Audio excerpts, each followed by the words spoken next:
कि पिछले 5 वर्ष की जो सरकार है, 5 वर्ष में अगर आप देख लीजिए तो 2 वर्ष कोविड में गए, 3 वर्ष हाथ में थे और 3 वर्ष में 5 महीने आदरणीय हमारे राज्य के मुख्यमंत्री हेमंत सोरेन जी जेल के अंदर थे।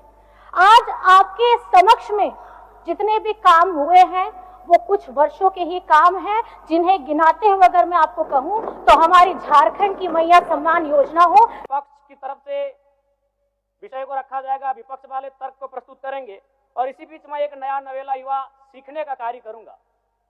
लेकिन मैक्सिमम समय इन्होंने दिशाहीन मुद्दों पे रखा, तो मैं चूंकि मैया सम्मान योजना मूल बिंदु रही, केंद्र बिंदु रही, किसी ने उसे सम्मान कहा, नारियों का सम्मान कहा, महिलाओं का सम्मान कहा, हम लोग भी महिलाओं के सम्मान के पक्षधर हैं।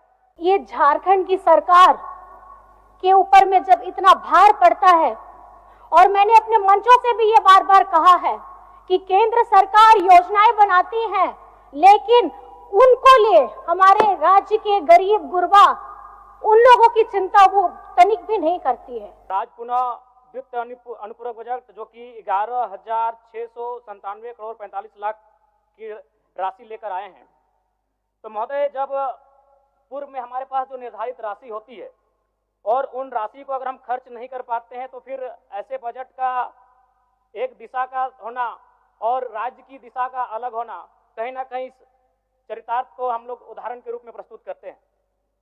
महोदय बजट की सार्थकता तभी आम व्यक्ति को समझ में आएगी जब एक गांव का सबसे गरीब व्यक्ति, गंगवा की पत्नी गंगिया, अपनी गठरी में बाजार के बजट को रख पाएगी। इस महंगाई के दौर में जब हमारा खाना पीना, रोटी कपड़ा हर चीज महंगा हो गया है और उसमें जब लंबे लंबे बिजली बिल आती है उसका भुगतान करना भी मुश्किल हो जाता है।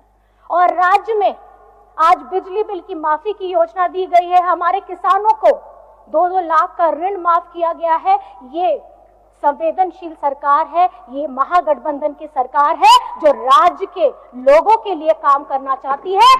2,500 रुपए की राशि जब एक स्कूल कॉलेज में पढ़ने वाली बहन को दिया जाएगा तो उससे वो स्कूल कॉलेज कागज कॉपी कलम की सामग्री लेगी। मैं कहना चाहूंगा अगर आप उसे स्कूल कॉलेज जाने से पहले अगर 2,500 रुपए देंगे तो उसे आप निकम्मा और आलसी बनाएंगे।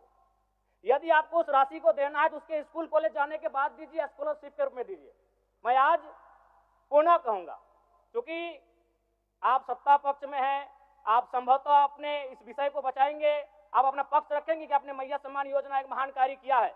लेकिन मैं फिर कहूंगा 18 साल, 25 साल, 30 साल की लड़कियों को जो आप फ्री में 2,500 रुपए दे रहे हैं, आप उनकी प्रतिभा को हनन कर रहे हैं, आप उनकी प्रतिभा को नकारात्मक दिशा में ले जाने कार्य कर रहे हैं। महोदय झारखंड के जनहित मुद्दों को, अब उनकी बातों को, उनके ज्वलंत मुद्दों को अगर गंभीरता के साथ, मजबूती के साथ उठाया है तो आदरणीय हेमंत सोरेन जी ने उठाया है, और जिसका खामियाजा ये हुआ है कि इस साल उनको जेल में भी डाला गया। और ये जनादेश झारखंड की आदिवासी मूलवासियों ने दिया है, और ये जनादेश इसलिए दिया है क्योंकि हर तकलीफ झेलते हुए इस महागठबंधन सरकार ने हमारे राज्य के विकास के लिए काम किया है और आगे करने का उन्होंने ये बुनियादी विश्वास जताया है कि यही वो सरकार है जो इनके जन मुद्दों को बड़ी गंभीरता के साथ सदन में उठा भी सकती है और तुरंत अगर कोई योजना आई है तो उस योजना को लागू भी कर सकती है। 2,500 रुपया सम्मान की कसौटी नहीं होगा। सम्मान तभी होता है जब समानता से आता है।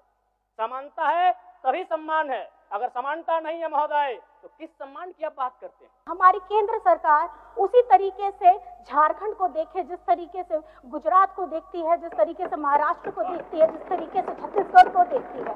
झारखंड गरीब नहीं है, झारखंड को गरीब बनाया जा रहा है। और मेरा सभी से निवेदन ये रहेगा कि आप पार्टी से बढ़ करके, उठ करके झारखंड के मुद्दों पर अपनी आवाज को बुलंद करेंगे, चाहे आप किसी भी दल से क्यों ना हो। डीजीएल का मामला अभी भी गर्म है। यदि सरकार को लग रहा है वो सच्चे हैं तो सांच को आंच क्या करा लीजिए जांच, सांच को आंच क्या करा लीजिए जांच। और अब कब तक बहाना दीजिएगा कि ये विपक्ष की साजिश है? विपक्ष के सारे पे छात्र सड़कों पे नहीं है, सपने टूट रहे हैं, सपने नेशनल नाबूद हो रहे हैं, इसीलिए छात्र सड़कों पर है। और याद रखिएगा उनके सपनों के बीच कोई आएगा, पहाड़ आए, दरिया आए या चट्टान आए, छात्र टकराएंगे। महोदय मैं फिर कहूंगा यदि आप सच हैं तो सच को आंच क्या कराइए जांच। गर्व के साथ कहते हैं कि ये हमारी पहचान है, चाहे हमारी संस्कृति, हमारी भाषा, हमारी बोली, हमारे खान पान, हमारे रहने सहने का तरीका हो, हम ये झारखंड राज्य है सर। और मैं ये कहना चाहूंगी कि जब गर्व से हम अपनी भाषा का सम्मान करते हैं, हम अपने रहन सहन को बोलते हैं, तो हम झारखंडी होने का भी गर्व पाते हैं। मैं पुनः कहूंगा, खतियान आधारित स्थानीय नीति, विस्थापन नीति पुनः समीक्षा करते हुए लागू कैसे हो उस दिशा में राज्य को बढ़ना चाहिए। और महत्वपूर्ण विषय महोदय, मैं ये कहना चाहूंगा, हो गया माननीय जयराम कुमार जी, हो गया।